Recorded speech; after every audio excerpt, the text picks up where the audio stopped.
Vote পর্ব মিটতেই মালদার মানিকচকের গোপালপুর অঞ্চলে জার ভর্তি বোমা উদ্ধার। বোমা উদ্ধারের ঘটনায় শনিবার জোর চাঞ্চল্য আতঙ্ক ছড়ালো গোপালপুরের এলাহিটোলায়।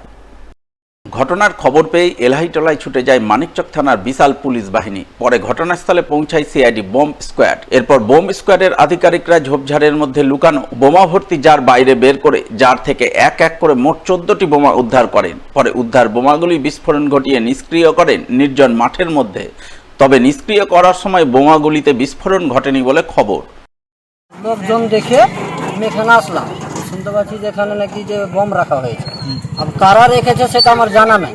এটা আতঙ্কর ব্যাপার যে ছেলে পিলে অনেক কেউ আছে রাস্তাঘাটে ঘাস টাস কাটছে, এটা সবাই আতঙ্কতেই আছে। যেখানে কে রেখেছে না রেখেছে সেটা তো আমাদের জানা নাই, সেটা তদন্ত করে দেখো পুলিশ প্রশাসন। এদিকে মানিকচকের গোপালপুরের এলাহিটোলায় জার ভর্তি বোমা উদ্ধারের ঘটনায় শুরু হয়েছে শাসক বিরোধী রাজনৈতিক চাপানুতরের খেলা। ঘটনায় শাসক দল তৃণমূলের বিরুদ্ধে ভোট লুঠের জন্য বোমা মজুত করার অভিযোগ তুলেছেন গোপালপুর অঞ্চল কংগ্রেস নেতৃত্ব।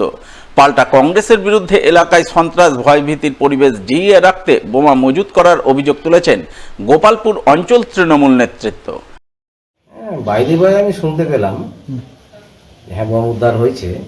না, ব্যাপারটা হচ্ছে যে আমার বাড়ি থেকে 6-7 কিলোমিটার দূরে বম পাওয়া গেছে, যেটা এলাহিটোলা এলাকায় পড়ে। এখন সেটা তো আমি বলতে পারবো না সঠিক করে বম কারা রেখেছে।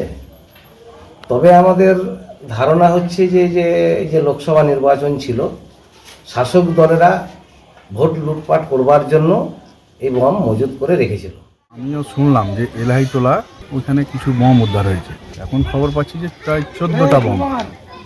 কথা হচ্ছে আপনারা দেখেছেন বিগত পঞ্চায়েতে কংগ্রেসের কিছু নেতৃত্ব বম বাঁধতে গিয়ে 4 জন মার্ডার হয়।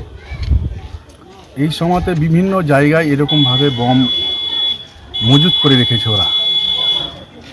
একে তৃণমূলকে যেন তেন প্রকারে হেনস্থা করা, তৃণমূলের লোকজনকে প্রাণে মারার জন্য ছক তৈরি করা। একমাত্র কংগ্রেস নেতৃত্ব এভাবে জায়গা বর জায়গা বম মজুত করে রেখেছে।